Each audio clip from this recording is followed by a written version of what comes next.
কে তিনি? শ্রী শ্রী ঠাকুর অনুকূল চন্দ্র। তিনি আমাকে খাওয়াচ্ছেন, তিনি আমাকে পড়াচ্ছেন, তিনি আমাকে বাঁচিয়ে রেখেছেন, তিনি আমাকে বিপদ থেকে উদ্ধার করছেন।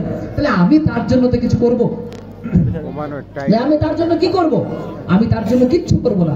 আমি তার জন্য যদি শুধু তাকেই প্রতিষ্ঠা করতে পারি, তাহলেই তিনি কল্কি অবতার। ঠাকুর যে বলছেন, তোরা যদি জেগে উঠতিস, তোরা যদি আবার জেগে উঠতিস, তাহলেই হিমায়তপুর সম্বলপুর হতো। কিন্তু আমরা তাকে কল্কি অবতার করে এই মঞ্চ কাঁপিয়ে লাভ নেই। মঞ্চে তাকে আমি কল্কি অবতার প্রমাণ করে গেলাম, লাভ নেই।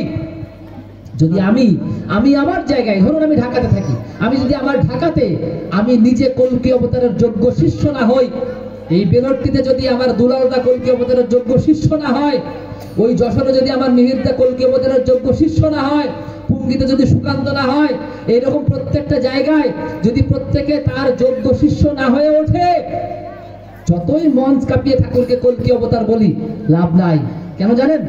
বাস্তবিকতা বড্ড ভিন্ন। বাস্তবিকতায় আমরা সৎসঙ্গ আশ্রম বলি। লেখা আছে না পুরুষোত্তম শ্রী শ্রী ঠাকুর অনুকূল চন্দ্র সৎসঙ্গ কি আশ্রম। বলেন তো, আশ্রম আর মন্দিরের মধ্যে পার্থক্য কি? আমাদের শিবপুর কি লেখা? মন্দির। রাধা গোবিন্দ মন্দির আছে না? বারোয়ারি মন্দির, বাবা লোকনাথ ব্রহ্মচারী মন্দির। আচ্ছা, আমরা কি লিখছি? আশ্রম। এই মন্দির আর আশ্রমের মধ্যে পার্থক্যটা কি? কি সবকিছু থাকে, বোঝা লাগবে। কিন্তু এটা না বুঝলে কল্কি অবতার চিল্লায় লাভ নাই।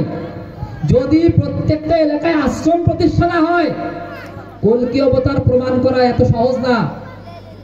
কল্কি অবতার মানে ঠাকুরকে আমি বিশাল আকারে একটা প্রতিষ্ঠা করে দিলাম, সবাই মেনে না, ওতে কিচ্ছু হবে না, ওতে কোনো লাভ নেই। আশ্রম কি? ঠাকুর বলছেন, যথাযথ শ্রমের সাথে জ্ঞানের যেটা হরণ, সুধীগণ আশ্রম বলে করেন তারা সম্বোধন। এই মন্দির হচ্ছে এটা শুরু মাত্র। এই মন্দিরকে কেন্দ্র করে এখানে আশ্রম গড়ে উঠবে। মানে কি? এখানে সুন্দর করে এরই আন্ডারে স্কুল হবে, এরই আন্ডারে হসপিটাল হবে, এর আন্ডারে মানে প্রত্যেকটা মানুষ এখানে এসে একটা সার্ভিস পেয়েই যাবে। এটা জনদরদি প্রতিষ্ঠান হয়ে উঠবে। ঠাকুর বলছেন ফিলান্থ্রপি, মানে যেখান থেকে জনকল্যাণ হয়, ওই জনকল্যাণের আমরা কেন্দ্র মানি দেউলিকে। ওই ফিলান্থ্রপির আওতায় এই প্রত্যেকটা জায়গায় এক এক ছোট ছোট ছোট ছোট জনকল্যাণ কেন্দ্র হবে। আর মন্দির মানে যেখানে সকাল সন্ধ্যা একটু ঘন্টা বাজলো, একটু পূজা দিল, শেষ না। এখানে প্রার্থনা করতে হবে, প্রার্থনা শিখতে হবে। এই জায়গা থেকে মানুষ গড়ে উঠবে। কথায় আশ্রম মানে মানুষ গড়ার কারখানা, কিন্তু মন্দিরে মানুষ গড়ার কারখানা না। তাই জগতের সব জায়গায় মন্দির হতে পারে। তাই আমাদের এখানে কি করতে হবে? আমাদের এখানে আশ্রম করতে হবে। আর ওই তত্ত্ব কথা কল্কি অবতার কি না কি, কল্কি অবতার বিশেষজ্ঞ পৃথিবীতে একজনই আছেন, শ্রী মিহির কুমার মন্ডল। এত সুন্দর কল্কি অবতারের আলোচনা পৃথিবীতে আর কেউ পারেন না। এটা সত্য। কারণ আজ যা পারে সব ভুয়া। সঠিক কল্কি অবতারের রেফারেন্স দিয়ে, তথ্য দিয়ে প্রমাণ করা যে তথ্য, তা এত সুন্দর গোছানো আর কারো নাই। কিন্তু ওই সব তত্ত্বের মধ্যে এটা পরম সত্য এবং পরম তত্ত্ব। সেটা কি?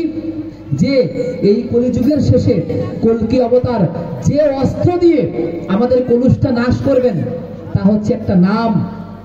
আর ওই নামের মধ্যে লুকিয়ে থাকে রাধা তত্ত্ব। আর তাই রাধা তত্ত্ব ছাড়া কল্কি অবতারের তত্ত্ব কখনো প্রতিষ্ঠিত হয়নি, হবেও না। তাই এই কলিযুগে ওই রাধা তত্ত্ব ছাড়া আমাদের কলুষ কখনো নাশ হয় না।